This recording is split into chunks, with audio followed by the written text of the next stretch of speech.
Amigos, esperando que se encuentren bien, les comparto el comentario al Evangelio de este domingo 32 del tiempo ordinario, en el que Marcos nos presenta, ¿verdad?, en el marco de esas controversias, como veíamos el domingo pasado, y hoy le toca esta controversia con estos personajes que eran los escribas, que eran aquellos que interpretaban la Torá, es decir, intérpretes de la ley, y que para poder ser escribas debían cumplir un ciclo regular de estudio de varios años en materia de legislación religiosa y de derecho penal, pero que ellos tenían, como conocían las leyes, la astucia de poder burlarlas en beneficio propio.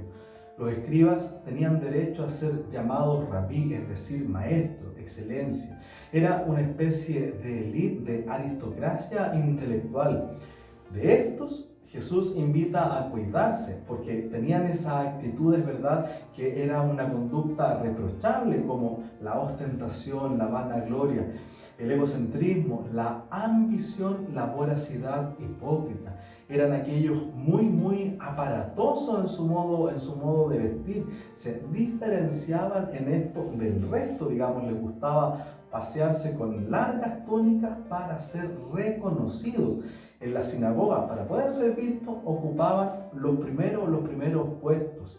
Iban a los lugares más concurridos para ser justamente, ya lo decíamos, reconocidos, ser saludados con títulos honoríficos. En los banquetes les gustaba sentarse en los lugares centrales, junto al dueño de casa. Ellos se consideraban los más importantes. El texto dice: devoran los bienes de las viudas. Pero ¿por qué dice esto? Los escribas podían ejercer como administradores de la propiedad de una viuda. Ellos se quedaban con parte de las propiedades. A esto se refiere cuando dicen devoraban los bienes de las viudas. Esto es feíto y grave, digamos, porque en nombre de la religión explotaban a estas mujeres. Le exigían un pago por el servicio o por el servicio prestado, lo que llevaba muchas veces a estas mujeres a tener que cederle las propiedades. En vez de estar al servicio de la palabra de Dios y del pueblo, se servían de este ministerio para enriquecerse y buscaban que el pueblo los sirviera y les rindiera honor. Jesús dice que por estas actitudes recibirán una dura condena en el juicio final, por abusar de su autoridad, esa autoridad que se les ha confiado, y por no ejercerla como un servicio.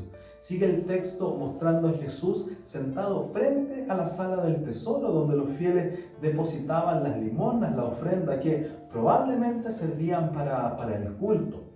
Uno de los autores que sigo señala que un sacerdote de planta recibía las ofrendas y proclamaba la cantidad que cada uno depositaba. Muchos ricos daban mucho, por lo tanto su ego era alimentado. Junto con esto también se sentían privilegiados y amigos de Dios, porque recordemos nosotros que la abundancia de bienes era señal de bendición divina. Aparece en escena una viuda que da 2 monedas de cobre, que se llamaba lepta, que eran las más pequeñas que estaban en circulación. Desde el punto de vista económico, estos leptas son una cantidad irrisoria respecto a esas grandes y abundantes contribuciones que hacían los ricos. Desde el punto de vista religioso, estas moneditas dadas con el corazón y con total privación son signo de amor y se convierten frente a los ojos de Dios en algo más precioso que todos los tesoros.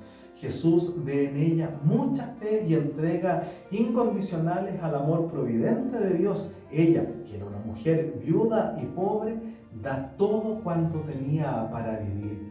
Fíjense que al darle todo a Dios, ponía solo en Él su confianza y esperanza. Es Dios su valor absoluto. Sabía que Dios vería por ella. Dice Gianfranco Ravasi, refiriéndose a la actitud de la viuda: es la celebración de la confianza y de la esperanza.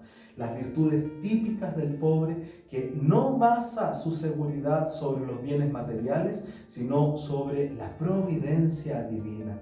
El pobre da todo lo que tiene, seguro de la promesa de Cristo. Buscad primero el reino de Dios y todo lo demás se os dará por añadidura. No os afanéis pues por el mañana. Hermanos, pidamos la gracia de no ser como los escribas que se las daban de muy santitos, de muy cumplidores de la ley y del derecho. Se creían mejor que el resto porque no pecaban de la misma manera que los otros, pero su corazón estaba lleno de maldad y ambición, una pseudo santidad. Condenaban al resto, pero no tenían escrúpulos de manipular las conciencias por asquerosa ganancia, por acumular, en este caso, dinero o propiedades.